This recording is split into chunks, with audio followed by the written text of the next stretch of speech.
Hey, Cyrus, just me. We've got a great idea for the helmets. Shh.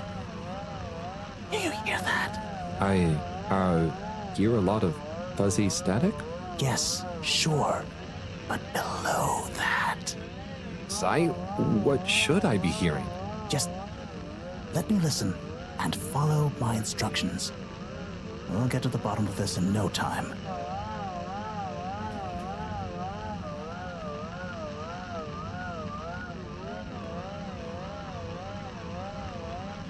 Do you hear that? We're getting close. Just a little more. Ah, better. Getting better again. Oh, nearly. Sounding good. Ah, better. Getting better. Ah, so close. Careful. It's beautiful. You hear it now? Like those particles are singing together, harmonizing. It's choral. I've discovered the choral particles. Particle choir? Particulars? Do you know what this means, Harold? Whatever is down there, that's the evidence that it has lots of similarities with the plant that I researched in my youth. Didn't you read the book I gave you? You gave me a book? The one I wrote. Phonetic Identities in Adolescent Seedlings. Provisional title, by the way. Just ended up sticking. So, you know that by hearing this choir sound? How does that relate to... It's all connected. This very specific sound pattern, this melody, music is math, math is nature. John will be happy about these results. Awesome. I can't wait to tell her. Oh, hi, Professor. Hello, you two. What's going on? We were just talking about Cyrus's new findings. The music is plant math. What? Marrow. Yes, I discovered that the audio samples actually reveal an even greater affinity between the particles and sentient plant life.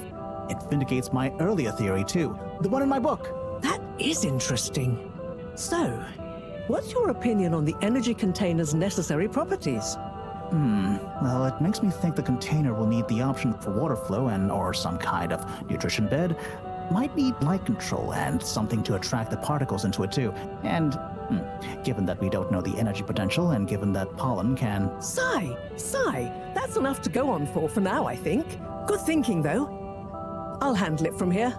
Maybe asbestos will do the trick. Say, Harold, didn't you want to tell me something earlier? Before we got swept up in the excitement. Oh, it's the water bubbles. Our experiment was great. We found the bubbles to have protective qualities. The bubblefish came back totally happy. Oh, that is interesting, but did you have a control group? What? Yes. One fish went down without a bubble. I'll tell you all the details later. Sigh, can you work with those bubbles? Find a way to adapt them for human usage? I mean, it's not like I don't have anything else to do, but sure. I'll figure it out. Maybe some kind of double hoop glaze with bubble film. Hey, what happened to the other fish, by the way? It was a bit confused by the whole thing. I should see if we can thank it somehow. You always did have a soft spot for fishy friends, huh, Harold? I guess so. Nice to have one that can talk back. Okay, let's get back to it. Good work, you two. Go team!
Thank you for joining me, everyone.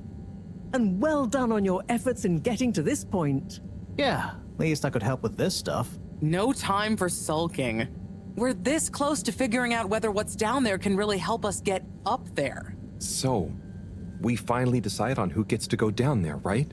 I might be the first Flumilim to even care what's down there. Yes, well, that is to say, Oh, Harold, it was nothing personal, but we already met to discuss that. You decided without me? Oh, without me too, Howell. Yeah, it just kinda came up during one of our standard peer reviews. We are going down as a given, right? And then we decided it made most sense for Bridget to go with. She has the mixture of observational prowess and energy understanding. Oh, I see. But I'm actually acutely claustrophobic, so I had to pass. I wouldn't have been able to trust myself not to freak out down there. Oh, so Cyrus was the next natural candidate. With his expertise in botany and molecular biology. Oh, makes sense, I guess. But, just as I was about to accept, I kept thinking of Sunny. And, you know, my responsibility. To my fish, too. If anything should happen to me down there, Sunny would never forgive me. I'm sure your fish would forgive you, though. Oh. Professor, you're next in line then. You're the most experienced after all. Sure I am, but Harold, are you fooling me? I've only got one hand. Wait, so if not you, then... We did consider the astronaut, but we weren't sure he'd actually fit. So... We're sorry to put the burden on you, Harold, but you're the next best man for the job. Yes! I mean, yes. It'll be okay. No need to worry. We'll all be here looking out for you. I know. You don't have to And you have a great rapport with Wiu, so it makes sense. And you've proven recently that you're more responsible than maybe we gave you credit for. Plus, you've developed a real affinity for Flumilim processes and mental models. I'll look after you, Howell. Don't worry. I accept! There's no need to be rash. Take a few moments to mull it over. Wait, are you kidding with me now? Harold, you know I don't jape in times of scientific urgency. I meant about telling me, not going down there. We'll give you some extra training before you go, of course. Thank you, everyone. We'll do you all proud, I promise. No doubt that you will. Now, let's get going. Time is still short.